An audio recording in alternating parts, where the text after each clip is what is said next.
வேங்கை வயலில் குடிநீர் தொட்டியில் மலம் கலைந்த விவகாரத்தில் 3 பேர் மீது குற்றப்பத்திரிகை தாக்கல் செய்யப்பட்டுள்ளது.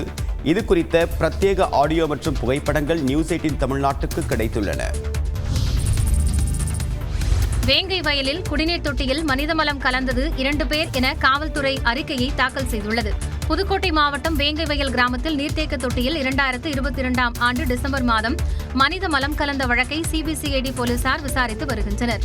சிபிஐ விசாரணைக்கு மாற்றி உத்தரவிடக் கோரி சென்னை உயர்நீதிமன்றத்தில் வழக்குகள் தாக்கல் செய்யப்பட்டன. இந்த வழக்குகள் தலைமை நீதிபதி ஸ்ரீராம் அமர்வில் விசாரணைக்கு வந்தன. 2 ஆண்டுகளுக்கு மேலாகியும் இதுவரை குற்றப்பத்திரிகை தாக்கல் செய்யப்படவில்லை என மனுதாரர் தரப்பில் தெரிவிக்கப்பட்டது. இதை மறுத்த தமிழ்நாடு அரசின் கூடுதல் தலைமை வழக்கறிஞர் ரவீந்திரன் வழக்கு விசாரணை முடிந்துவிட்டதாக கூறினார். முரளிராஜா, சுதர்ஷன், முத்துகிருஷ்ணன் ஆகிய 3 எதிராக ஜனவரி 20ஆம் தேதி புதுக்கோட்டை சிறப்பு நீதிமன்றத்தில் குற்றப்பத்திரிகையை தாக்கல் செய்துள்ளதாகவும் விவரித்தார். அதன்படி வேங்கை வயல், இறையூர் கிராமங்கள் அடங்கிய முடுகாடு ஊராட்சியின் தலைவராக இருந்த பத்மா முத்தையா குடிநீர் தொட்டி ஆபரேட்டர் சண்முகத்தை பணி நீக்கம் செய்ததாகவும் அதற்கு காரணமான ஊராட்சி தலைவரின் கணவரை பழிவாங்க எண்ணியதும் விசாரணையில் தெரியவந்ததாக கூறினார். முதலில் குடிநீரில் நாற்றம் வருவதாக முரளிராஜா என்பவர் பொய் தகவலை பரப்பியதாகவும் அதன் பின்னர் குடிநீர் தொட்டி மீது ஏறி முத்துகிருஷ்ணன், சுதர்ஷன் ஆகியோர் மனித மலத்தை கலந்துள்ளதாகவும் கூறி கூடுதல் தலைமை வழக்கறிஞர் அறிக்கை தாக்கல் செய்தார். இந்த வாதங்களுக்கு பிறகு பதிலளித்த நீதிபதிகள் இந்த விவகாரத்தை அரசியலாக்க வேண்டாம் என அறிவுறுத்தினர். மேலும் அரசு தரப்பில் தாக்கல் செய்த அறிக்கைக்கு மார்ச் 10ஆம் தேதிக்குள் பதிலளிக்க உத்தரவிட்டு விசாரணையை மார்ச் 27ஆம் தேதிக்கு ஒத்திவைத்தனர். வேங்கை வயல் விவகாரத்தில் குற்றம் சாட்டப்பட்டுள்ள சுதர்சன் பேசிய ஆடியோ நியூஸ் 18ற்கு கிடைத்துள்ளது. அதில் அடித்து கேட்டாலும் சொல்லக்கூடாது என சுதர்சனிடம் அவரது தாய் சுலோக்சனா பேசியது பதிவாகியுள்ளது. இன்னும் விசாரிக்கல, இருங்க கூப்பிடுறேன். போன் மேல போன் அடிச்சுட்டு இருக்காது, அப்புறம் போன பண்ணிட்டு. சரிம்மா, நான் இனிமேல் அடிக்கலாமா? நீதான் அனுப்பி சொல்லணும். ஒத்துக்கவே கூடாது, நீங்க அழைச்சு பேசணும். அடிச்சாலும் ஒத்துக்கவே கூடாது. அதேபோல சுதர்சன் தனது அத்தையிடம் பேசிய ஆடியோவும் வெளியானது. என்னாச்சுப்பா பிரச்சனை? அதான் முரளி என்ன மேலதான் டவுட் போட்டு அவரை இது பண்ண பார்த்தா முந்தா நாள். அதான் அப்புறம் நேத்து தான் அப்புறம் நிறைய பேர் வந்தானே கொஞ்சம் விட்டுட்டாங்க ஃப்ரீயா. ஆனா கண்டுபிடிச்சிட்டாங்க, ஆனா சொல்ல மாட்டேங்கிறாங்க. ஆமா, சரி சரிப்பா. வேலை எதுவும் பண்ணிவிட மாட்டாங்களே? இல்ல, அது மாதிரிலாம் எதுவும் பண்ண மாட்டாங்க. அதான் அந்த நேரம் பயந்துகிட்டு இருக்கிறாங்க. ஐயோ சொல்லி சொல்லாமனாலும் இருந்திருக்கலாம். நீங்க அதான் வேற சொல்லாம ஏதாவது கடுபிடி பண்ணுவாங்களே. இந்த ஆடியோக்களால் 2 ஆண்டுகளாக நீடித்து வந்த வழக்கில் புதிய திருப்பம் ஏற்பட்டுள்ளது. வேங்கை வயல் வழக்கில் புதிய திருப்பமாக குற்றம் சாட்டப்பட்டுள்ள 2 குடிநீர் தொட்டியின் மேலே சென்று எடுத்த புகைப்படங்கள் நியூஸ் 18க்கு பிரத்யேகமாக கிடைத்துள்ளன. வேங்கை வயல் வழக்கில் தாக்கல் செய்யப்பட்ட குற்றப்பத்திரிகையில் முரளிராஜா, சுதர்ஷன், முத்துகிருஷ்ணன் ஆகியோர் இந்த சம்பவத்தில் ஈடுபட்டதாக தெரிவிக்கப்பட்டுள்ளது. இந்நிலையில் குடிநீர் தொட்டியில் மலம் கலந்தபோது அங்கு மேலே நின்ற சுதர்ஷன், முத்துகிருஷ்ணன் எடுத்த போட்டோ நியூஸ் 18க்கு பிரத்யேகமாக கிடைத்துள்ளது.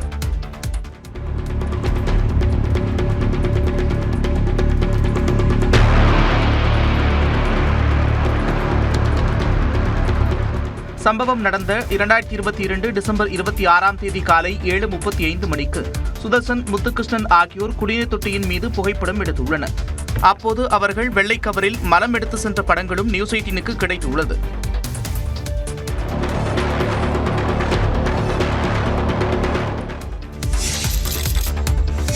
வேங்கை வயல் பிரச்சினை தொடர்பான வழக்கை சிபிஐ விசாரணைக்கு உத்தரவிட வேண்டும் என்று விடுதலை சிறுத்தைகள், மார்க்சிஸ்ட் கம்யூனிஸ்ட் கட்சிகள் வலியுறுத்தியுள்ளன. இது தொடர்பாக பேசிய மார்க்சிஸ்ட் மாநில செயலாளர் சண்முகம், பழிவாங்கும் நடவடிக்கையாக குடிநீரில் மனித கழிவு கலக்கப்பட்டுள்ளதாக குற்றப்பத்திரிகையில் கூறியது ஏற்கத்தக்கதல்ல என்றார். விஷயம் என்னன்னா, இந்த குற்றத்தை செய்தவர்கள் பாதிக்கப்பட்ட சமூகத்தை சார்ந்தவர்களே இந்த குற்றத்தை செய்தார்கள் என்று காவல்துறையினர் குற்றப்பத்திரிகை தாக்கல் செய்திருப்பது என்பது கொஞ்சம் கூட ஏற்புடையதில்லை. அதுக்கு அவங்க சொல்லியிருக்கிற காரணமும் கொஞ்சம் கூட பொருத்தமா இல்லை. பஞ்சாயத்து தலைவருடைய கணவரை பழிவாங்க வேண்டும் என்பதற்காக அவங்க இத்தகைய காரியத்தில் ஈடுபட்டாங்க அப்படின்னு சொல்றது நம்பத்தகுந்ததாக இல்லை. இதேபோல அறிக்கை விடுத்துள்ள விசிக தலைவர் திருமாவளவன், காவல்துறையின் குற்றப்பத்திரிகையை விசாரணை நீதிமன்றம் ஏற்கக்கூடாது எனவும் இவ்வழக்கை சிபிஐ விசாரணைக்கு தமிழ்நாடு அரசை ஒப்படைக்க வேண்டும் எனவும் வலியுறுத்தியுள்ளார். பட்டியல் சமூகத்தைச் சேர்ந்த 3 காவல்துறை குற்றவாளிகள் என கூறியிருப்பது அதிர்ச்சி அளிப்பதாகவும் வேங்கை வயல் வழக்கில் மேல் விசாரணைக்கு ஆணையிட வேண்டும் என்றும் வலியுறுத்தியுள்ளார். உண்மையான குற்றவாளிகளை காப்பாற்றும் நோக்கம் நோக்கோடு இந்த நடவடிக்கை எடுக்கப்பட்டிருப்பதாக தோன்றுவதாக திருமாவளவன் தனது அறிக்கையில் குறிப்பிட்டுள்ளார். வேங்கை வயலில் குடிநீர் தொட்டியில் மனித கழிவு கலக்கப்பட்ட வழக்கில் மாநில காவல்துறை நிதானமாக விவரங்களை சேகரித்துள்ளதாக ஓய்வு பெற்ற காவல்துறை அதிகாரி சித்தண்ணன் பாராட்டு தெரிவித்துள்ளார். இதுல போலீஸ் ரொம்ப மிக பொறுமையாக தொடர்ந்து நிறைய நபர்களை கண்காணித்து ஒருத்தர் யார் யாரை கான்டாக்ட் பண்றாங்க, யார் யாரை மீட் பண்றாங்க, என்ன பேசிக்கிறாங்க அப்படின்னு சொல்லி மிக பொறுமையா இருந்து இந்த வழக்குல கண்டுபிடிச்சது அப்படிங்கிறது மிக ஒரு பாராட்டுக்குரியது. வேங்கை வயல் விவகாரத்தில் சிபிஐ விசாரணை வேண்டும் என்று தாம் கேட்டபோது விடுதலை சிறுத்தைகள் கட்சி ஏன் ஆதரிக்கவில்லை என்று பாஜக மூத்த தலைவர் எச் ராஜா கேள்வி எழுப்பியுள்ளார். இப்போ விடுதலை சிறுத்தைகள் கட்சி தலைவர் திருமாவளவன் அவர்கள் இந்த வழக்கை சிபிஐ வசம் ஒப்படைக்கணும்னு பேசியிருக்கார். நான் கேட்கிறேன், அன்னைக்கே நான் கேட்டேன், அப்பயே நீங்க ஆதரிக்கல. இந்த சம்பவத்தில் சிபிஐ விசாரணை வேண்டும் என்று அதிமுக வலியுறுத்துவதாகவும் திமுக கூட்டணி கட்சியினரை சிபிஐ விசாரணை கோரியுள்ளது வரவேற்கத்தக்கது என்றும் முன்னாள் அமைச்சர் ஜெயக்குமார் தனது எக்ஸ் பக்கத்தில் பதிவிட்டுள்ளார். வேங்கை வயல் வழக்கை சிபிஐக்கு மாற்ற வேண்டும் அல்லது சிறப்பு புலனாய்வு குழுவை அமைக்க வேண்டும் என்று திரைப்பட இயக்குனர் ப. ரஞ்சித் கேட்டுக் கொண்டுள்ளார். பஞ்சாபில் தமிழ்நாட்டை சேர்ந்த கபடி வீராங்கனைகள் மீது தாக்குதல் நடத்தப்பட்ட நிலையில் அவர்கள் பத்திரமாக இருப்பதாக துணை முதலமைச்சர் உதயநிதி ஸ்டாலின் தெரிவித்திருக்கிறார்.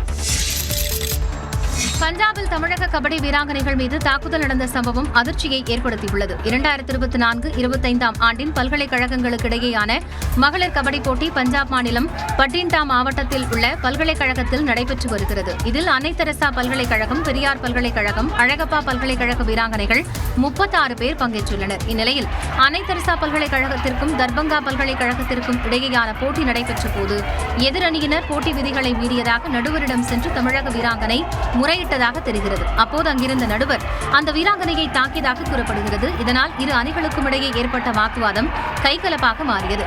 வீராங்கனைகள் மட்டுமின்றி பயிற்சியாளர்கள் மீதும் தாக்குதல் நடத்தப்பட்டது. நாற்காலிகளை தூக்கி வீசி அங்கிருந்தவர்கள் ரகளையில் ஈடுபட்டனர்.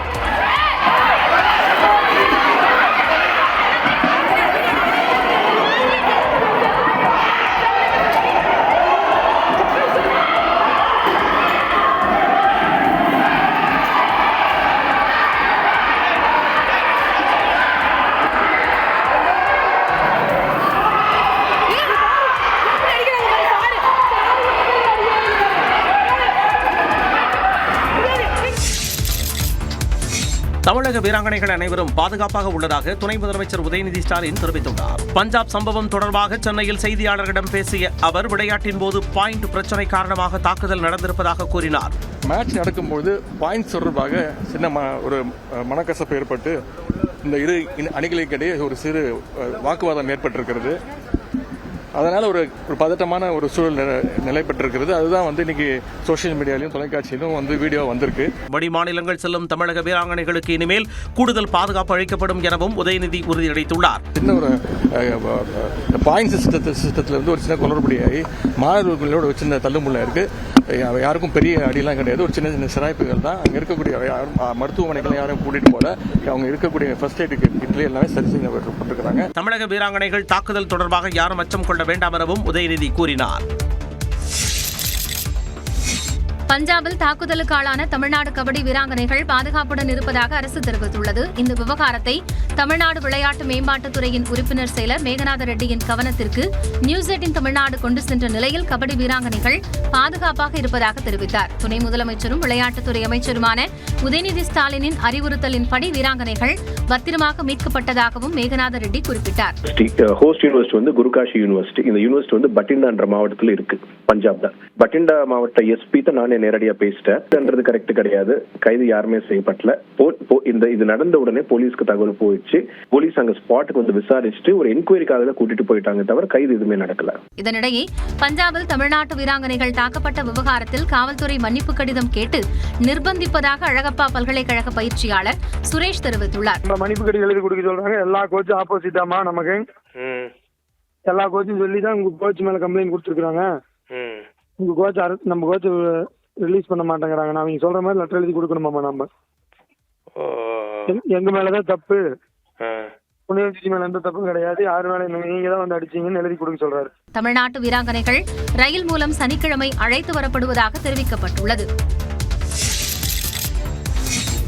தமிழக அரசு துரித நடவடிக்கை எடுத்து மாணவிகளை மீட்டதாக அன்னை தெரசா பல்கலைக்கழக துணைவேந்தர் கலா தெரிவித்தார். பஞ்சாப் தாக்குதல் சம்பவம் தொடர்பாக பேசிய அவர், மாணவிகள் தமிழகம் திரும்புவதற்கான செலவை அரசை ஏற்றுள்ளதாக கூறினார். அவர்களுக்கு வேண்டிய உதவிகளை எல்லாம் செய்து இப்பொழுது அவர்களை பத்திரமாக தமிழ்நாட்டுக்கு அனுப்ப நமது உயர்கல்வித்துறை அமைச்சர் பெருமக்கள், விளையாட்டுத்துறை அமைச்சர் அனைவரும் இணைந்து நன்றாக செயல்பட்டு கொண்டிருக்கிறார்கள். வீராங்கனைகள் தாக்கப்பட்ட செய்தி அறிந்து துணை முதலமைச்சர் உதயநிதி ஸ்டாலின் தொடர்பு கொண்டு பேசியதாக அன்னை தெரசா பல்கலைக்கழக கபடி அணி மேலாளர் கலையரசி தெரிவித்தார்.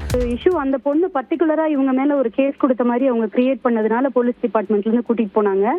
அப்புறம் நம்ம கவர்மெண்ட்ல இருந்து கிடைச்ச சப்போர்ட்னால இங்க லோக்கல்ல உள்ள டிஎஸ்பி எல்லார்கிட்டயுமே பேசி, கலெக்டர் கிட்ட பேசி எல்லாருமே ஓகே பண்ணி இப்போ எல்லாமே சார்ட் அவுட் பண்ணியாச்சுங்க சார். No problem. இந்த சம்பவம் தொடர்பாக எக்ஸ் பக்கத்தில் பதிவிட்டுள்ள எடப்பாடி பழனிசாமி, விளையாட்டில் சமத்துவம் இருக்க வேண்டுமே தவிர சண்டைகள் இருக்கக்கூடாது எனவும், மாணவிகளின் பாதுகாப்பை திமுக அரசு உறுதி செய்ய வேண்டும் எனவும் வலியுறுத்தியுள்ளார். கட்சி தொடங்கியதுமே முதலமைச்சர் என்று சிலர் பிதற்றிக் கொண்டிருப்பதாக முதலமைச்சர் மு.க. ஸ்டாலின் தெரிவித்திருக்கிறார். கட்சி தொடங்கியதும் அடுத்த முதலமைச்சர் என்று சிலர் பிதற்றிக் கொண்டிருப்பதாக முதலமைச்சர் மு.க. ஸ்டாலின் விமர்சித்துள்ளார். சென்னை அண்ணா அறிவாலயத்தில் நடைபெற்ற மாற்றுக் கட்சியினர் திமுகவில் இணையும் நிகழ்ச்சியில் பேசியவர், திமுக என்பது நேற்று முளைத்த காளான் அல்ல என்று கூறினார். சில கட்சிகளை பார்க்கிறோம், தொடங்கிய உடனே ஆட்சிக்கு வருவோம் என்று சொல்லக்கூடிய நிலை இன்றைக்கு நாட்டில் இருந்து கொண்டிருக்கிறது. நாங்கள் தான் அடுத்த ஆட்சி, நாங்கள் தான் அடுத்த முதல்வர் என்று சில அநாத நிலையை சுற்றி கொண்டிருக்கிறவர்களெல்லாம் இன்றைக்கு அதை பிதற்றிக் கொண்டிருக்கிறார்கள்.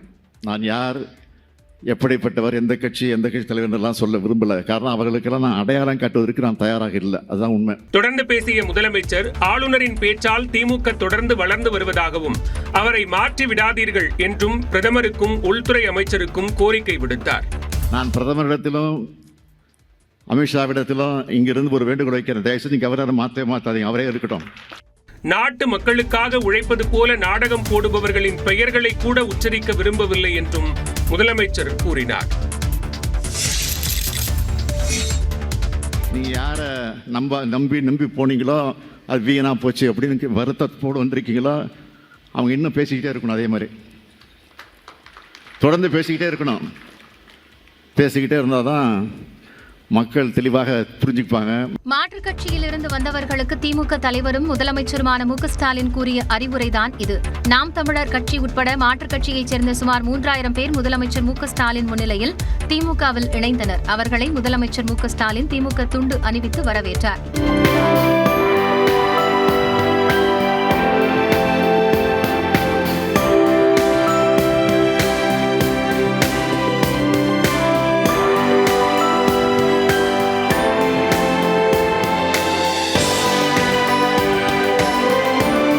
இந்நிகழ்ச்சியில் பேசிய முதலமைச்சர், திமுகவின் திட்டங்களை மக்களிடம் நினைவுபடுத்தினாலேயே 234 தொகுதிகளிலும் வெற்றி பெற முடியும் என்றார். வருஷத்தில் தேர்தலை சந்திக்க போகிறோம்.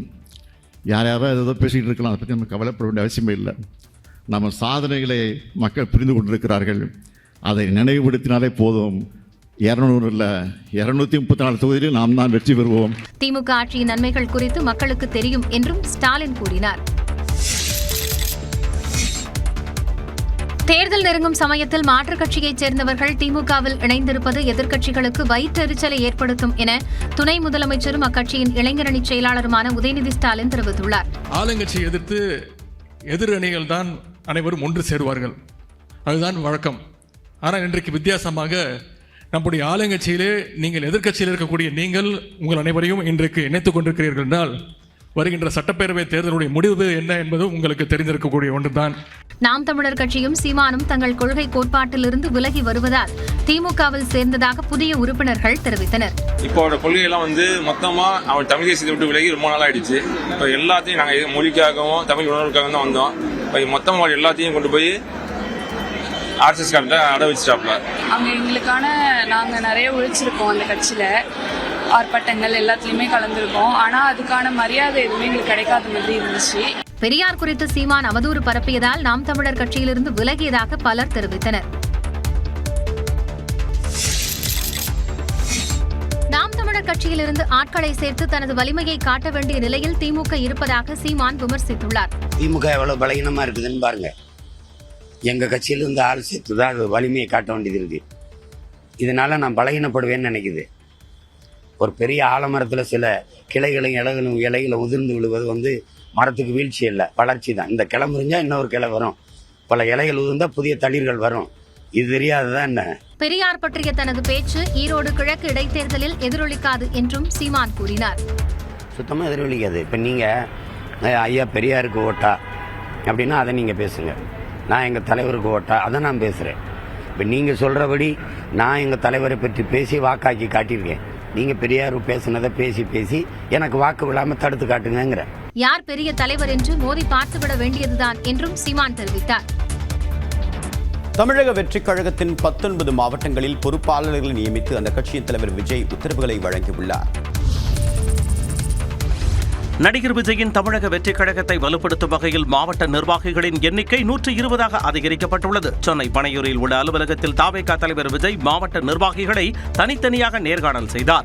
ஒவ்வொரு மாவட்ட நிர்வாகிகளுடனும் சுமார் 20 நிமிடங்கள் என 3.5 மணி நேரம் வரை விஜய் ஆலோசனை நடத்தினார். இதனைத் தொடர்ந்து விஜய் விடுத்துள்ள எக்ஸ் பதிவில் தமிழக வெற்றிக் கழகத்தின் பணிகளை துரிதமாக மேற்கொள்ள 120 மாவட்டங்களாக பிரிக்கப்பட்டுள்ளதாகவும் முதற்கட்டமாக 19 மாவட்டங்களுக்கு பொறுப்பாளர்கள் நியமிக்கப்பட்டுள்ளதாகவும் தெரிவித்துள்ளார். மாவட்ட செயலாளர், இணைச் செயலாளர், பொருளாளர், துணைச் செயலாளர்கள் 2 பேர் மற்றும் செயற்குழு உறுப்பினர்கள் என மாவட்டத்திற்கு 10 பேர் நியமனம் செய்யப்பட்டுள்ளனர். புதியதாக பொறுப்பேற்றுள்ள நிர்வாகிகளுக்கு தமிழக வெற்றிக் கழக தலைவர் விஜய் வாழ்த்து தெரிவித்துள்ளார். தாவேகாவில் புதிய மாவட்ட செயலாளர்கள் தேர்வு செய்யப்பட்டுள்ள நிலையில் நிர்வாகிகளுக்கு அக்கட்சித் தலைவர் விஜய் வெள்ளிக்காசை பரிசாக வழங்கினார். ஆலோசனை கூட்டத்திற்கு பிறகு பேசிய தாவேகா நிர்வாகிகள் ரசிகர்களை நம்பித்தான் கட்சி தொடங்கியதாகவும் நன்றாக கட்சி பணியாற்ற வேண்டும் எனவும் விஜய் கேட்டுக் கொண்டதாகவும் தெரிவித்தனர். கட்சியை நல்லபடியா நடத்தணும் அப்படின்னு சொன்னாங்க. எங்க எல்லாரையும் எல்லா பொறுப்புல இருக்கிறவங்க நல்லா ஒர்க் பண்ண சொல்லிருக்காங்க. 2026 தேர்தலுக்காக நல்லா ஒர்க் பண்ண சொல்லிருக்காங்க. உங்க எல்லாரையும் நம்பிதான் நான் அரசியலுக்கு வந்திருக்கேன், கட்சி ஆரம்பிச்சிருக்கேன் அப்படின்னு சொன்னாங்க. இந்த நிலையில் விஜய் வழங்கிய வெள்ளிக்காசில் ஒருபுறத்தில் விஜய் உருவத்துடன் தமிழக வெற்றிக் கழகம் என்ற பெயரும் மறுபுறத்தில் கட்சியின் பெயருடன் கொடியின் சின்னமும் இடம்பெற்றுள்ளது. கிருஷ்ணகிரி மாவட்டம் ஹோசூர் அருகே தன்னை கடித்த கண்ணாடி விரியன் பாம்போடு மருத்துவமனைக்கு வந்த தொழிலாளியால் பரபரப்பு ஏற்பட்டது. ஹோசூர் அருகே உள்ள சப்படி கிராமத்தை சேர்ந்த ரவி என்பவர் அப்பகுதியில் உள்ள ஹோட்டலில் வேலை பார்த்து வருகிறார். இந்நிலையில் ஹோட்டலை சுத்தம் செய்யும் பணியில் ரவி ஈடுபட்ட போது செடிகளுக்கு நடுவே இருந்த கண்ணாடி விரியன் குட்டி பாம்பு அவரை கடித்துள்ளது. இதனால் அதிர்ச்சியடைந்த அவர் மண்வெட்டியால் பாம்பை அடித்துக் கொன்று அதனை ஒரு பையில் எடுத்துக்கொண்டு ஹோசூர் அரசு மருத்துவமனைக்கு சென்றார்.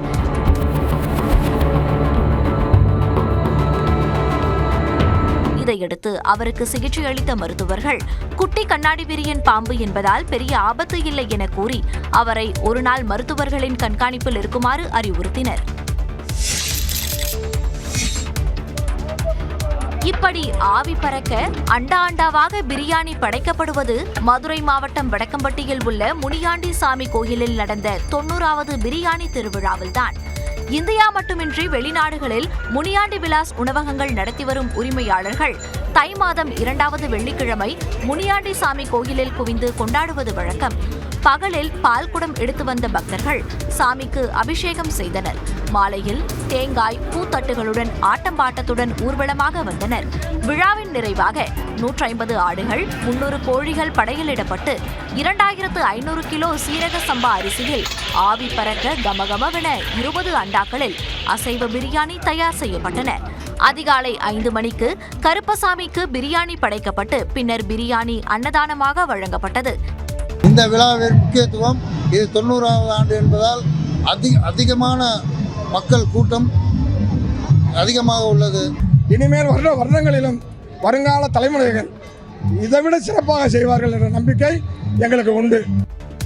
இந்த நிகழ்ச்சியில் 20க்கும் மேற்பட்ட கிராமத்தினர் வயது பேதமின்றி பங்கேற்று பிரசாதத்தை பெற்றனர்.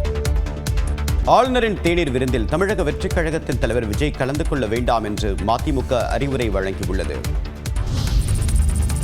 குடியரசு தின விழா தேநீர் விருந்தில் பங்கேற்க தாவேகா தலைவர் விஜய்க்கு ஆளுநர் அழைப்பு விடுத்துள்ளார். குடியரசு தினத்தையொட்டி வழக்கமான நடைமுறைப்படி அனைத்து கட்சிகளைச் சேர்ந்தவர்களுக்கும் ஆளுநர் RN ரவி தேநீர் விருந்து அளிக்க உள்ளார். இதில் பங்கேற்க போவதில்லை என திமுக கூட்டணியில் உள்ள காங்கிரஸ், விசிக, மார்க்சிஸ்ட் கம்யூனிஸ்ட், இந்திய கம்யூனிஸ்ட் மற்றும் அதிமுக ஆகிய கட்சிகள் அறிவித்துள்ளன. இந்நிலையில் தேநீர் விருந்தில் பங்கேற்குமாறு தவேக தலைவர் விஜய்க்கு ஆளுநர் RN ரவி அழைப்பு விடுத்துள்ளார். அண்மையில் அண்ணா பல்கலைக்கழக மாணவி வன்கொடுமை விவகாரம் தொடர்பாக ஆளுநரை சந்தித்து விஜய் முறையிட்டிருந்த நிலையில் தற்பொழுது அழைப்பு விடுக்கப்பட்டுள்ளது. விஜய் கட்சி தொடங்கிய பிறகு கடந்த சுதந்திர தினத்தன்று ஆளுநர் வழங்கிய தேநீர் விருந்துக்கு விஜய் அழைக்கப்படாத நிலையில் முதல் முறையாக இந்த ஆண்டு குடியரசு தினத்தில் வழங்கும் தேநீர் விருந்திற்கு அழைப்பு அனுப்பப்பட்டுள்ளது. ஆளுநர் தேநீர் விருந்தில் தவேக தலைவர் விஜய் பங்கேற்றால் அவரது கட்சிக்கு கேடு ஏற்படும் என மதிமுக முதன்மை செயலாளர் துரை வைகோ தெரிவித்துள்ளார். விருதுநகர் மாவட்டம் சாத்தூரில் செய்தியாளர்களை சந்தித்த அவர் திருப்பரங்குன்றத்தில் இஸ்லாமியர்கள், இந்துக்கள் ஒற்றுமையுடன் வழிபாடு நடத்தி வந்த நிலையில் MP நவாஸ்கனி மாமிச விருந்து சாப்பிட்டதாக அவதூறு பரப்பி அதன் மூலம் மதக்கலவரத்தை ஏற்படுத்த மதவாத சக்திகள் ஈடுபட்டு வருவதாக கூறினார். தமிழ்நாட்டு மக்களுக்கும் தமிழ்நாட்டுக்கும் எதிர்வினையாற்றும் மக்கள், அதாவது நம்முடைய தமிழ்நாட்டுக்கு ஒரு நலனுக்கு எதிராக செயல்படும் ஒரு ஆளுநருடைய இதை புறக்கணிக்கிறது தான் நல்லது. இல்லைனா அவர் கூட போய் அவர் தேநீர் வந்து கலந்துக்கிட்டாலும் அவர் கட்சிக்கு தான் எடுப்புதான் ஆரம்பிச்சிருக்காரு. நல்லா இருக்கட்டும். தொடர்ந்து பேசிய MP துரை வைகோ வக்பு வாரிய சட்ட திருத்த மசோதா தொடர்பான நாடாளுமன்ற கூட்டுக்குழு கூட்டத்தில் திமுக MP R ராசா உள்ளிட்ட எதிர்க்கட்சி MPக்கள் சஸ்பெண்ட் செய்யப்பட்டது ஜனநாயகத்திற்கு எதிரான நடவடிக்கை என விமர்சித்தார். வேங்கை வயல் விவகாரத்தில் காவல்துறை துரிதமாக செயல்பட வேண்டும் என்று நடிகர் பார்த்திபன் கேட்டுக் கொண்டுள்ளார். சந்தோஷம். இப்ப அந்த குற்றப்பத்திரிகை அவங்க தாக்கல் செஞ்சிருக்கிறது இப்ப மகிழ்ச்சி. விருதுநகர் மாவட்டம் சாத்தூரில் நிகழ்ச்சி ஒன்றுக்கு பிறகு செய்தியாளர்களை சந்தித்த அவர் இதனை கூறினார். டங்ஸ்டன் சுரங்க எதிர்ப்பு போராட்ட வெற்றி முழுக்க முழுக்க மக்களின் வெற்றிதான் என்று கூறிய அவர் 200 கோடி ரூபாய் சம்பளம் பெறும் விஜய் மக்களுக்கு ஏதோ நல்லது செய்ய விரும்புவதாக கூறினார். விஜய் செய்யறதோட விஷயம் நம்ம ஏற்கனவே சில நடிகர்கள் செஞ்சு அதை கொஞ்சம் பின்வாங்கினதுனால அவர் மேல அந்த சந்தேகமும் இருக்கு. இப்படிலாம் பேசுவாங்க, அதுக்கப்புறம் இவங்க ஸ்ட்ராங்கா நிற்பாங்களா நிற்க மாட்டாங்களான்ட்டு.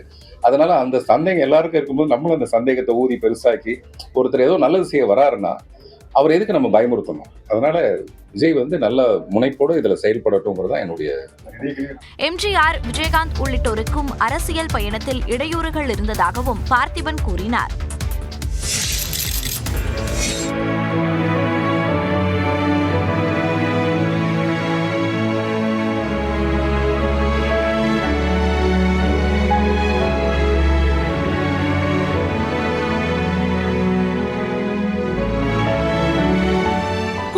தினத்தை முன்னிட்டு புதுச்சேரியில் 5000 மாணவர்கள் நீல நிற சீருடையில் நின்று அசோக சக்கரத்தை உருவாக்கிய மெய்சிலிர்க்கும் காட்சிதான் இது. புதுச்சேரி ஸ்ரீ மணகுள விநாயகர் பொறியியல் கல்லூரியின் 25ஆம் ஆண்டு வெள்ளி விழா மற்றும் 76ஆம் ஆண்டு குடியரசு தின விழாவை முன்னிட்டு கற்ற கல்வியையும் பெற்ற சுதந்திரத்தையும் பேணி காக்க வேண்டும் என்ற கருத்தை மையமாக வைத்து அசோக சக்கரா என்ற மாபெரும் உலக சாதனை நிகழ்ச்சி நிகழ்த்தப்பட்டது. இதில் 42,000 சதுர அடி நிலப்பரப்பில் 5000 கல்லூரி மாணவ மாணவிகள் ஒரே சீருடையில் பங்கேற்று அசோக சக்கரத்தை உருவாக்கி உலக சாதனை படைத்தனர்.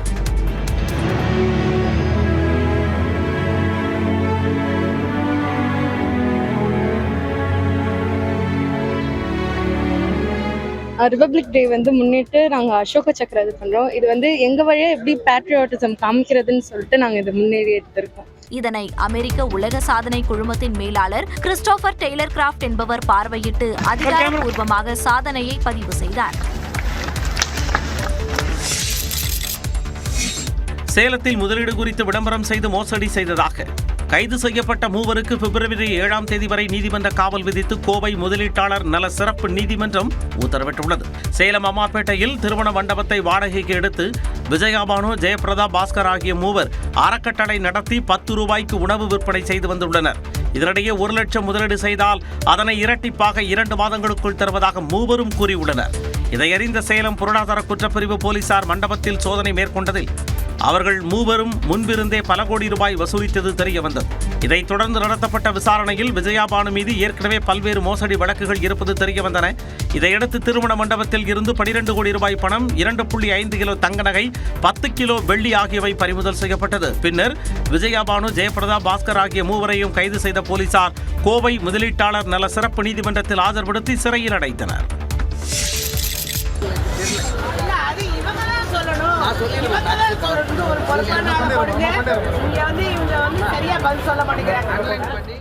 வேலூரில் மாற்றுத்திறனாளிகளுக்கான சிறப்பு முகாமில் பணியில் மெத்தனமாக இருந்த அலுவலரை ஆட்சியர் சுப்புலட்சுமி கடிந்து கொண்ட காட்சிகள்தான் இவை. வேலூர் மாவட்டத்தில் வசிக்கும் மாற்றுத்திறனாளிகளுக்கென அனைத்து துறைகளையும் இணைத்து நடத்தப்பட்ட சிறப்பு முகாமினை மாவட்ட ஆட்சித்தலைவர் சுப்புலட்சுமி காட்பாடி வட்டார வளர்ச்சி அலுவலகத்தில் தொடங்கி வைத்தார். இதையடுத்து ஒவ்வொரு துறையின் சார்பாக அமைக்கப்பட்டிருந்த ஸ்டால்களுக்கு சென்று பார்வையிட்டார். அப்போது சரியாக பதிலளிக்காத அலுவலர் ஒருவரை கடிந்து கொண்ட ஆட்சியர் லட்சுமி பொறுப்பாக பதில் சொல்லும் அலுவலரை நியமிக்க வேண்டும் என கூறினார்.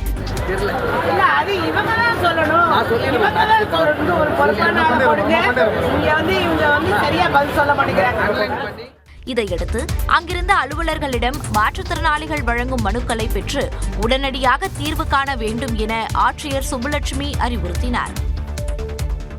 அரசு பள்ளியில் மின்சாரம் தாக்கி இறந்த மாணவனின் பெற்றோருக்கு முதலமைச்சர் ஆறுதல் கூறியுள்ளார். சிவகங்கை மாவட்டம் காரைக்குடி அருகே அரசு பள்ளியில் மின்சாரம் தாக்கி உயிரிழந்த மாணவனின் குடும்பத்திற்கு ஆறுதல் தெரிவித்துள்ள முதலமைச்சர் மு க ஸ்டாலின் 5 லட்சம் ரூபாய் நிதியுதவியும் அறிவித்துள்ளார். காரைக்குடி பொய்யாவயல் கிராமத்தில் அரசு உயர்நிலைப் பள்ளி செயல்பட்டு வருகிறது. இப்பள்ளியில் 9ஆம் வகுப்பு மாணவர் சக்தி சோமையா கணினியை இயக்க முயன்றபோது எதிர்பாராத விதமாக அவரை மின்சாரம் தாக்கியதில் அவர் தூக்கி வீசப்பட்டார். இதையடுத்து ஆசிரியர்கள் உடனடியாக மாணவரை காரைக்குடி அரசு மருத்துவமனையில் அனுமதித்த நிலையில் அங்கு அவரை பரிசோதித்த மருத்துவர்கள் அவர் ஏற்கனவே உயிரிழந்து விட்டதாக தெரிவித்தனர். இதனால் ஆத்திரமடைந்த மாணவரின் உறவினர்கள் ஆசிரியர்களின் மீது வழக்கு பதிந்து நடவடிக்கை எடுக்க கோரியும் உரிய இழப்பீடு கேட்டும் சாலை மறியலில் ஈடுபட்டனர். அம்மா பாட்டையும் சொல்லல, யார்ட்டையும் சொல்லல. நாங்கள் தெரிஞ்சு போய் பார்க்கும்போது பள்ளிக்கூடத்தில் குப்பை கிடக்கு. பள்ளிக்கூடம் கரண்டெல்லாம் ஷார்ட் கட்டி போனாலும் எரிச்சரிக்குது. பள்ளிக்கூட புக்கு எல்லாமே இதாகுது. வாத்தியார் கேட்டால் வந்து மறக்கப்பட்டு விழுந்துட்டோம் சொல்றாரு. சொல்லிட்டு ஓடி போயிட்டாரு. எந்த எச்சமோ வாத்தியார் யாருமே வரல. இதையடுத்து தேவகோட்டை உதவி ஆட்சியர் ஆயுஷ் வெங்கட் வத்ஸ் மாணவரின் உறவினர்களுடன் நடத்திய பேச்சுவார்த்தையில் உடன்பாடு எட்டப்பட்டதால் போராட்டம் கைவிடப்பட்டது. இந்நிலையில் உயிரிழந்த மாணவரின் குடும்பத்திற்கு இரங்கல் மற்றும் ஆறுதல் தெரிவித்துள்ள முதலமைச்சர் மு க ஸ்டாலின் முதலமைச்சரின் பொது நிவாரண நிதியில் இருந்து 5 லட்சம் ரூபாய் நிதியுதவி வழங்கவும் உத்தரவிட்டுள்ளார். தனது சித்தப்பா பிரபாகரன் பெயரை சீமான் தவறாக பயன்படுத்துவது கண்டனத்திற்குரியது என்று கார்த்திக் மனோகரன் குற்றம் சாட்டிய நிலையில் அதை கூறுவதற்கு இவர் யார் என்று சீமான் கேள்வி எழுப்பியுள்ளார். அவங்க திரைப்படம் மாதிரி ஒரு டாக்குமெண்ட்ரி மாதிரி ஒன்று ரெடி பண்றதுக்கு தான் போயிருந்தாங்க. அந்த நேரத்தில் அந்த குழுவில் இவரும் இடம் பெற்றிருந்தாரு. சந்தோஷ் அப்படின்னு சொல்லிட்டு அவர் தான் இவங்களுடைய ஒளிப்பதிவாளர். அவர் தற்சமயம் கனடாவில் இருக்கார். அவர் வாய் திறந்தார் அப்படின்னு சொன்னா இன்னும் நிறைய விஷயங்கள் வந்து வெளியில வரும். அவர்கிட்ட உண்மையா ஃபுல் ரெக்கார்டு இருக்கும். அவர்கிட்ட எப்படியும் அதுல பாத்தீங்கன்னா எல்லாருடைய பேரும் சொல்ல சீமானிட்ட இந்த போராட்டத்தை யாரும் கொடுக்கவும் இல்லை. அவர் கொண்டு போறதுக்கான தகுதியும் அவருக்கு இல்லை. அவர் யார் ஏற்கிறதுக்கு? அவருக்கு முறையில் வேணா சித்தப்பா இருக்கலாம். உலகம் என் பையன் மாவீரன் பிரபாகரனுக்கு அவர் பெரியப்பா. இப்படி பல லட்சக்கணக்கான பல கோடிக்கணக்கான சொந்தங்களுக்கு அவர் பெரியப்பா, சித்தப்பா, மாமா, அண்ணா, எல்லாத்துக்கும் மேலே உயிருக்கு நிகரான தலைவர். இதில் போய் இவர் சொல்லிட்டு இவருக்கு என்ன தெரியும்னு சொல்லுங்க. அதனால அண்ணன், தம்பி, மாமச்சன், சித்தப்பன், பெரியப்பம்லாம் இங்கே பிரச்சனை கிடையாது. இலக்கு தான். அதில் அவர் எந்த ஓரத்தில் இருக்காருங்கிறது தான். அதனால் அதை போய் பேசிட்டு வேண்டியதில்லை. இதுக்கு நான் பதில் சொல்ல வேண்டியதில்லை. என்னை சுற்றி ஒரு உலகம் இருக்குது. அங்கே என் தம்பி தங்கச்சியை பார்த்துப்பாங்க. அதை பெரியார் பற்றிய சீமானின் பேச்சுக்கு அமைச்சர் துரைமுருகன், உலக தமிழர் பேரமைப்பின் தலைவர் பழ நெடுமாறன் உள்ளிட்டோர் கண்டனம் தெரிவித்துள்ளனர். சென்னை அண்ணா அறிவாலயத்தில் நடந்த நிகழ்ச்சியில் பேசிய திமுக பொதுச் செயலாளர் துரைமுருகன், தமிழ் சமுதாயம் இன்று தலை நிமிர்ந்து நிற்பதற்கு காரணமான பெரியாரை சிலர் எதிர்த்து பேசுவதாக சாடினார். தந்தை பெரியார் அவர்கள் இல்லாவிட்டால் இன்னும் நான் முற்றுக்கோவணம் கட்டி ஏர் ஓட்டி கொண்டுதான் இருந்திருப்பேன். ஆகவே நம்மை பற்றி நமக்கு புரிய வைத்தவர் தந்தை பெரியார் அவர்கள். இதேபோன்று அறிக்கை விடுத்துள்ள உலக தமிழர் பேரமைப்பின் தலைவர் பழ நெடுமாறன், பெரியாரையும் பிரபாகரனையும் எதிரெதிரே நிறுத்தும் அரசியலை கண்டிப்பதாக கூறியுள்ளார். பெரியாரின் கொள்கையான பெண்ணுரிமையை போற்றும் வகையில் விடுதலை புலிகள் இயக்கத்தில் பெண் போராளிகளை சேர்த்தவர் பிரபாகரன் என்று சுட்டிக்காட்டியுள்ள பழ நெடுமாறன், பெரியார், பிரபாகரன் இருவரையும் கொச்சைப்படுத்தும் போக்கை நிறுத்த வேண்டும் எனவும் கேட்டுக் கொண்டுள்ளார். டங்ஸ்டன் ரத்து அறிவிப்புடன் சொந்த ஊர் திரும்பிய போராட்டக் குழுவினருக்கு வல்லாளப்பட்டி கிராம மக்கள் உற்சாக வரவேற்பு அளித்தனர். மதுரை மாவட்டம் அரிட்டாப்பட்டி உள்ளிட்ட இடங்களில் டங்ஸ்டன் சுரங்கம் அமைக்க எதிர்ப்பு தெரிவித்து கடந்த 3 மாத காலமாக கிராம மக்கள் போராட்டம் நடத்தி வந்தனர். உச்சகட்டமாக ஜனவரி 7ஆம் தேதி 20க்கும் மேற்பட்ட கிராம மக்கள் தன்னெழுச்சியுடன் எதிர்ப்பு பேரணியில் ஈடுபட்டனர். அதனைத் தொடர்ந்து கடந்த 21ஆம் தேதி மத்திய இணையமைச்சர் கிஷன் ரெட்டியை போராட்ட குழுவினர் சந்திக்க டெல்லி சென்றனர். அங்கு அமைச்சருடன் நடைபெற்ற சந்திப்பிற்கு பிறகு டங்ஸ்டன் சுரங்க ஏலத்தை ரத்து செய்வதாக அறிவிக்கப்பட்டது. இந்நிலையில் டெல்லியிலிருந்து ஊர் திரும்பிய போராட்ட குழுவினருக்கு உற்சாக வரவேற்பு அளிக்கப்பட்டது. என்ன பண்ணலாம்னு சொன்னா எங்களுக்கு எங்களுக்கு விவசாயம் தான் முக்கியம். எங்களுக்கு வேற எதுவுமே வேணாம். எங்களுக்கு விவசாயத்தை அழித்துட்டு நாங்கள் முன்னேற நினைக்கிறது. எங்களுக்கு அந்தப்பட்ட வாழ்க்கை வேணாம். எங்களுக்கு விவசாயம் மட்டும் இருந்தாலே போதும்னு சொன்னோம். ரொம்ப கனிவோடு கேட்டுக்கிட்டாங்க. சரி நீங்கள் போயிட்டு வாங்க, உங்களுக்கு நான் 100% ரத்து பண்ணி தரேன்னு சொன்னாங்க. நான் அப்போதான் நான் சொன்னேன், சார் நாங்கள் இருந்தே வாங்கிட்டு போகிறோம். 5 நாளாலும் சரி 10 நாளாலும் சரி இங்கே தங்கி இங்கே இருந்து வாங்கிட்டு போகிறோம்னு சொன்னேன். ஒரு இறந்த ஐசியூல திருப்பி வந்த மாதிரின்னு வச்சுங்களேன். அவன் ரொம்ப சந்தோஷமா இருக்கா. மக்கள் எல்லாருமே ரொம்ப சந்தோஷமா இருக்கா. இதனிடையே மதுரை ஆட்சியர் அலுவலகத்தில் நடைபெற்ற குறைதீர்ப்பு கூட்டத்தில் பங்கேற்ற விவசாயிகள் டங்ஸ்டன் திட்டம் ரத்து செய்யப்பட்டதற்கு இனிப்புகளை வழங்கி கொண்டாடினர்.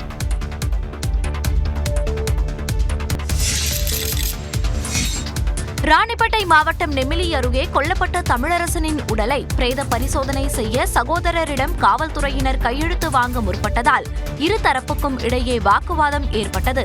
திருமால்பூர் நெல்வாய் பகுதியில் இளைஞர்களுக்குள் ஏற்பட்ட தகராறில் இருவர் மீது பெட்ரோல் ஊற்றி தீ வைத்த சம்பவத்தில் தமிழரசன் என்பவர் சிகிச்சை பலனின்றி கடந்த 22ஆம் தேதியன்று உயிரிழந்தார்.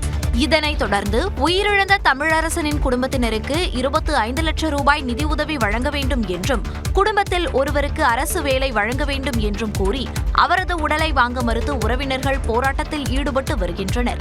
இதனிடையே தமிழரசனின் உறவினர்களிடம் காவல்துறையினர் நடத்திய பேச்சுவார்த்தையில் உடன்பாடு ஏற்படாததால் அவர்களது உறவினர்கள் தொடர் போராட்டத்தில் ஈடுபட்டு வருகின்றனர். இந்நிலையில் காவல்துறையினர் உயிரிழந்த தமிழரசனின் தம்பியிடம் பிரேத பரிசோதனைக்காக கையெழுத்து வாங்க முற்பட்டதாக கூறப்படுகிறது. இதனால் அவரது உறவினர்கள் காவல்துறையினருடன் வாக்குவாதத்தில் ஈடுபட்டதால் அப்பகுதியில் பரபரப்பு ஏற்பட்டது.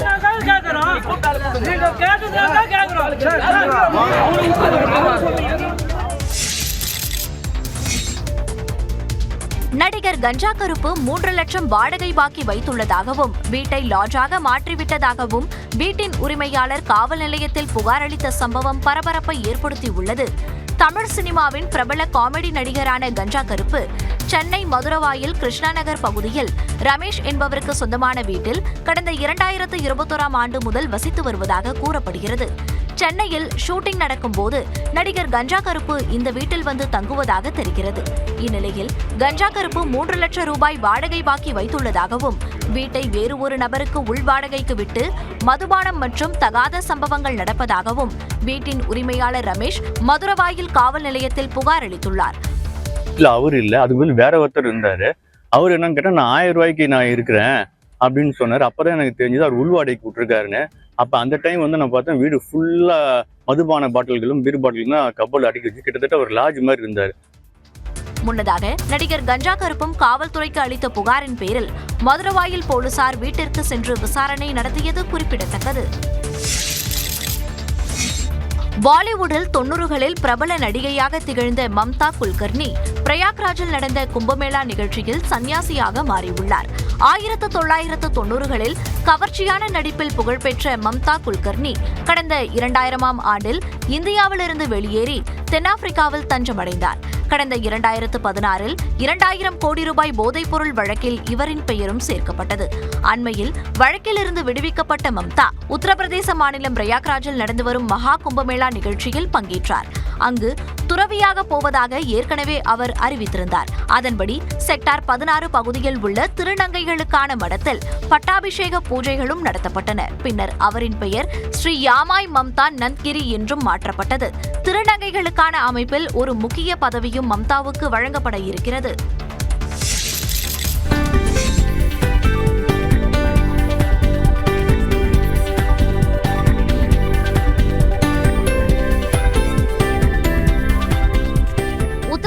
மாநிலம் பிரயாக்ராஜில் நடந்த ட்ரோன் ஷோவின் காட்சிகளே இவை. மகா கும்பமேளாவுக்காக உலகின் பல்வேறு பகுதிகளிலும் இருந்து ஏராளமானோர் உத்தரப்பிரதேச மாநிலம் பிரயாக்ராஜில் குவிந்துள்ளனர். இந்நிலையில் கும்பமேளாவையொட்டி ஏராளமான ட்ரோன்கள் உதவியுடன் வண்ணமயமான சிற்பங்கள் உருவாக்கப்பட்டன. பார்க்கடல், குதிரை, சிவன் உள்ளிட்ட உருவங்கள் தத்ரூபமாக காட்சிப்படுத்தப்பட்டன.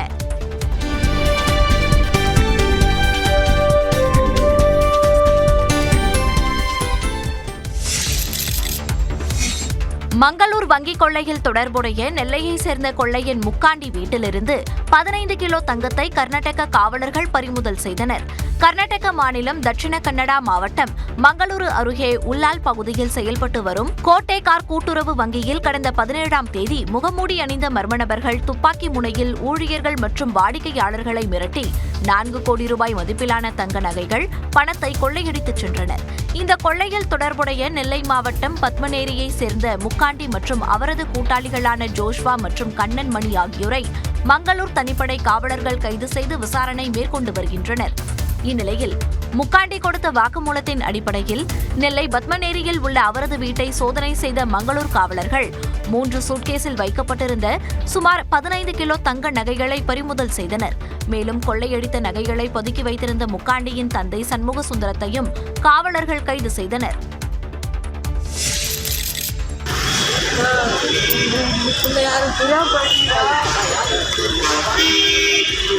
ராசிபுரம் அருகே சாலை விபத்தில் காயமடைந்த இளைஞர் சிகிச்சைக்கு ஒத்துழைக்காமல் அடாவடியில் ஈடுபட்ட காட்சிதான் இது. குச்சிக்காடு பகுதியைச் சேர்ந்த பொறியியல் பட்டதாரியான கமலேஷ் தனியார் நிதி நிறுவனத்தில் பணியாற்றி வருகிறார். மது குடித்துவிட்டு இருசக்கர வாகனத்தில் சேலம் சாலையில் சென்றபோது கட்டுப்பாட்டை இழந்து சாலையோரம் நின்ற லாரி மீது மோதினார். சிறு காயங்களுடன் உயிர் தப்பிய அவருக்கு முதலுதவி சிகிச்சை அளிக்கப்பட்ட நிலையில் ராசிபுரம் அரசு மருத்துவமனைக்கு 108 ஆம்புலன்ஸ் மூலம் அனுப்பி வைக்கப்பட்டார். ஆனாலும் மேல் சிகிச்சை எடுத்துக்கொள்ள மாட்டேன் என்று அடம்பிடித்த அவர் மருத்துவமனை முன்பு சட்டையை கழற்றி அட்ராசிட்டி செய்தார்.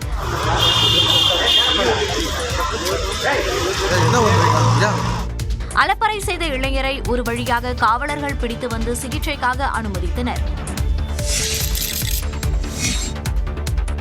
திருவண்ணாமலை தீபமலையில் ஏற்பட்ட மண் சரிவில் உருண்டு வந்த 40 டன் எடை கொண்ட பாறையில் ஒரு பகுதி வெற்றிகரமாக அப்புறப்படுத்தப்பட்டது. திருவண்ணாமலை மாநகராட்சிக்கு உட்பட்ட வஉசி நகர் 11வது தெருவில் கடந்த ஆண்டு டிசம்பர் மாதம் பெஞ்சல் புயலால் ஏற்பட்ட மண் சரிவில் 40 டன் எடை கொண்ட பாறை குடியிருப்பு பகுதியில் உருண்டு விழுந்தது. இதில் வீட்டிலிருந்த 5 சிறுவர்கள் உட்பட 7 பேர் பரிதாபமாக உயிரிழந்தனர். இதனைத் தொடர்ந்து 40 டன் எடை கொண்ட பாறையை உடைத்து அப்புறப்படுத்த வேண்டும் என அப்பகுதி மக்கள் மாவட்ட நிர்வாகத்திடம் கோரிக்கை வைத்தனர். அதன்படி திருச்சியை சேர்ந்த வல்லுநர் குழுவினர் தீபமலைக்கு வந்து ராட்சத பாறையை உடைக்கும் பணியில் ஈடுபட்டு வருகின்றனர். 3வது நாள் பணியின் போது சுமார் 5 அடி ஆழத்திற்கு 220க்கும் மேற்பட்ட துளைகள் இடப்பட்டு ராக்கி ராக் எனும் தொழில்நுட்பத்தை பயன்படுத்தி லைன் பிளஸ் கால்சியம் ஹைட்ராக்சைடு கெமிக்கலை ஊற்றி பாறையின் ஒரு பகுதியை உடைத்தனர். பாறையை உடைத்து அகற்றும் பணி 4வது நாளாக இன்றும் தொடர உள்ளது. இப்பணியை பொதுப்பணித்துறை அமைச்சர் ஏவவேலு பார்வையிட உள்ளார். தஞ்சையில் பல்வேறு கலை நிகழ்ச்சிகளுடன் தொடங்கிய இசை திருவிழாவை மக்கள் ஆர்வத்துடன் கண்டுகளித்தனர். தஞ்சாவூர் சுற்றுலா வளர்ச்சி குழுமம் மற்றும் மாவட்ட நிர்வாகம் சார்பில் குடியரசு தின விழா மற்றும் தேசிய சுற்றுலா விழா பெரிய கோவில் அருகே உள்ள பெத்தண்ணன் கலையரங்கில் தொடங்கியது. 3 நாட்கள் நடைபெறும் இந்த விழாவின் முதல் நாளில் நாதஸ்வரம், கடம், வீணை என இசை கச்சேரிகளும், பரதநாட்டியம், குச்சிப்புடி, மயிலாட்டம், சிலம்பாட்டம் என பல்வேறு கலை நிகழ்ச்சிகளும் நடைபெற்றன.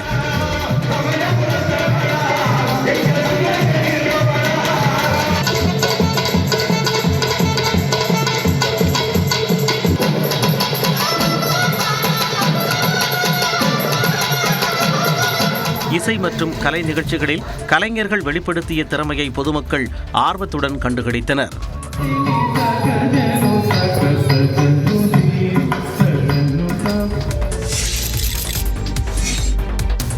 கோவை அருகே வீட்டில் பெண் குளிப்பதை செல்போனில் வீடியோ எடுத்த இளைஞர் கைது செய்யப்பட்டார். மேட்டுப்பாளையத்தில் 43 வயதான பெண் ஒருவர் தனது வீட்டில் உள்ள குளியல் அறையில் குளித்தபோது அவரை இளைஞர் ஒருவர் வீடியோ எடுத்துள்ளார். இதனால் அதிர்ச்சியடைந்த அந்த பெண் செல்போனை பறித்துவிட்டு சத்தமிட்டுள்ளார். இதை அறிந்த அந்த பெண்ணின் கணவர் மற்றும் அண்ணன் ஓடி வந்து பார்த்தபொழுது அந்த இளைஞர் தப்பி ஓடினார்.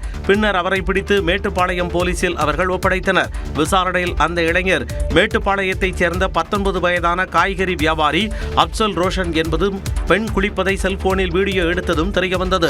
இதையடுத்து அப்சல் ரோஷனை கைது செய்த போலீசார் நீதிமன்றத்தில் ஆஜர்படுத்தி கோவை மத்திய சிறையில் அடைத்தனர். மேட்டுப்பாளையத்தில் பட்டப்பகலில் பெண் குளிப்பதை இளைஞர் செல்போனில் வீடியோ எடுத்த சம்பவம் பெரும் அதிர்ச்சியை ஏற்படுத்தியுள்ளது. சேலத்தில் மனநலம் பாதிக்கப்பட்ட பெண்ணின் பச்சிளம் குழந்தை விற்பனை செய்யப்பட்ட சம்பவம் அதிர்ச்சியை ஏற்படுத்தியுள்ளது. சேலம் அன்னதானப்பட்டியைச் சேர்ந்த செங்கோடன் பானுமதி தம்பதியினருக்கு பெண் குழந்தை ஒன்று பிறந்துள்ளது. கூலி வேலைக்கு செல்வதால் குழந்தையை வளர்க்க முடியாது என கருதிய செங்கோடன் குழந்தையை விற்பனை செய்ய முடிவு செய்துள்ளார். இதற்காக பானுமதியின் தந்தை சுப்பிரமணி, தாய் மகேஸ்வரி மற்றும் அவரது சகோதரர் ராஜேஷ் ஆகியோர் சேலம் மாநகர் லீ பஜாரைச் சேர்ந்த ராஜா என்பவரிடம் 3 லட்சம் ரூபாய்க்கு விலை பேசி 1,20,000 ரூபாயை பெற்றுக்கொண்டு குழந்தையை ஒப்படைத்துள்ளனர். இதையறிந்த மாவட்ட குழந்தைகள் நல அலுவலர் முரளி அன்னதானப்பட்டி காவல் நிலையத்தில் புகார் அளித்துள்ளார். புகாரின் பேரில் விசாரணை நடத்திய காவலர்கள் குழந்தையை மீட்டு காப்பகத்தில் ஒப்படைத்தனர். மேலும் குழந்தையை விற்பனை செய்த பானுமதி, செங்கோடன், சுப்பிரமணி, மாதேஸ்வரி, ராஜேஷ் மற்றும் குழந்தையை வாங்கிய ராஜா ஆகியோர் மீது வழக்கு பதியப்பட்டுள்ளது. முதற்கட்ட விசாரணையில் பானுமதி மனநலம் பாதிக்கப்பட்டவர் என்பதும் இதனை பயன்படுத்தி அவரது சகோதரர் ரமேஷ் மற்றும் மனைவி கார்த்திகா ஆகியோர் குழந்தையை விற்றதும் தெரியவந்துள்ளது. விஜய் நடிப்பில் உருவாகி வரும் அவரது 69வது திரைப்படத்தின் முதல் பார்வை குறித்த அப்டேட் வெளியாகியுள்ளது. இனி முழுநேர அரசியலில் கவனம் செலுத்த உள்ளதாக தாவிக தலைவரும் நடிகருமான விஜய் அறிவித்தார். எனவே அவரது கடைசி திரைப்படமான விஜய் 69 திரைப்படம் மீது ரசிகர்கள் மத்தியில் பெரும் எதிர்பார்ப்பு உள்ளது. நேர்கொண்ட பார்வை, துணிவு என அடுத்தடுத்து அஜித்தின் திரைப்படங்களை இயக்கிய வினோத் விஜய் 69 திரைப்படத்தை இயக்கி வருகிறார். இந்த படத்தின் படப்பிடிப்பு பணிகள் தீவிரமாக நடைபெற்று வரும் நிலையில் இதன் முதல் பார்வை போஸ்டர் குடியரசு தினத்தன்று வெளியாகும் என படக்குழு அறிவித்தது. பாலிவுட் நடிகர் பாபி தியோல், பூஜா ஹெக்டே, மமிதா பைஜு உள்ளிட்டோர் நடித்து வரும் இந்த படத்திற்கு அனிருத் இசையமைக்கிறார். மக்களை மீண்டும் மீண்டும் நம்பி வரும் தனக்கு நம்பிக்கை துரோகம் செய்து விடாதீர்கள் என ஈரோடு கிழக்கு தொகுதி இடைத்தேர்தல் பிரச்சார பொதுக்கூட்டத்தில் நாம் தமிழர் கட்சி ஒருங்கிணைப்பாளர் சீமான் பேசினார். ஈரோடு கிழக்கில் போட்டியிடும் நாம் தமிழர் கட்சி வேட்பாளர் சீதாலட்சுமியை ஆதரித்து கருங்கல் பாளையத்தில் நடைபெற்ற தேர்தல் பொதுக்கூட்டத்தில் சீமான் வாக்கு சேகரித்தார். அப்போது பேசிய அவர் 90% குற்றங்கள் போதையின் காரணமாகவே நடைபெறுவதாகவும் அரசு ஒருபுறம் போதைக்கு அடிமையாகாதீர்கள் என சொல்லிவிட்டு மறுபுறம் மது விற்பனை ஏன் குறைந்தது என்று ஆய்வு மேற்கொள்வதாகவும் குற்றம் சாட்டினார். தமிழ்நாடு 8.5 லட்சம் கோடியை கடனாக பெற்றிருக்கிறது. ஒரே ஒரு கேள்வியை எழுப்புங்கள், நீங்களே எழுப்பி பாருங்கள். 8.5 லட்சம் கோடியை கடனாக பெற்று இந்த நாட்டை ஆண்ட ஆட்சியாளர்கள் நிறைவேற்றிய ஒரே ஒரு நலத்திட்டம் ஒன்று சொல்லுங்கள். இன்றே இறங்கி இப்படியே நான் பிறந்த ஊருக்கு சென்று விடுகிறேன். தொடர்ந்து பேசிய சீமான், ஒவ்வொரு வாக்கும் மக்களை, மண்ணை, எதிர்கால தலைமுறையை காக்கும் என நினைத்து வாக்களிக்க வேண்டும் எனவும் ஈரோடு கிழக்கு தொகுதி மாற்றத்திற்கான விதையாக விழும் என தான் நம்புவதாகவும் தெரிவித்தார். நாம் பகுத்தறிவு உள்ளவர்களுக்கு பதில் சொல்பவர்கள், பைத்தியம் பிடித்தவர்களுக்கு அல்ல என சீமானை திராவிடர் கழகத்தின் தலைவர் கி வீரமணி மறைமுகமாக விமர்சித்துள்ளார். கடலூர் மாவட்டம் மஞ்சக்குப்பம் அருகே நடைபெற்ற சுயமரியாதை திருமண விழாவில் தமிழக வேளாண் துறை அமைச்சர் MRK பன்னீர்செல்வம், திராவிடர் கழக தலைவர் கி வீரமணி உள்ளிட்டோர் கலந்து கொண்டனர். நிகழ்ச்சியில் பேசிய கி வீரமணி நாம் தமிழர் கட்சியின் தலைமை ஒருங்கிணைப்பாளர் சீமானை கடுமையாக விமர்சனம் செய்தார். மற்றவர்களுக்கு பதில் சொல்வதில்லை, அது மட்டும் இல்ல, பைத்தியம் பிடிக்காதவர்களுக்காகத்தான் பேசணும். பைத்தியம் பிடித்தவர்களுக்கெல்லாம் அதுக்கு பதில் அல்ல. பைத்தியம் பிடித்தவர்களுக்கெல்லாம் வேண்டியது சிகிச்சையை தவிர பதில் அல்ல. இதனைத் தொடர்ந்து பேசிய அமைச்சர் MRK பன்னீர்செல்வம், பெரியாரை பற்றி அவதூறாக பேசுபவர்களை ஊருக்குள் விடலாமா என மக்கள் சிந்திக்க வேண்டும் என கூறினார். பெரியாரை பற்றி அவதூறு கருத்துக்களை பேசுகின்றவனை நாம் விடலாமா, ஊருள்ளே விடலாமா என்ற ஒரு எண்ணம் மக்களுக்கு தோன்ற வேண்டும். யார் அரசியலுக்கு வந்தாலும் பெரியார் படத்தை வைத்துத்தான் கட்சி தொடங்குவதாகவும் விஜயை மறைமுகமாக விமர்சனம் செய்தார்.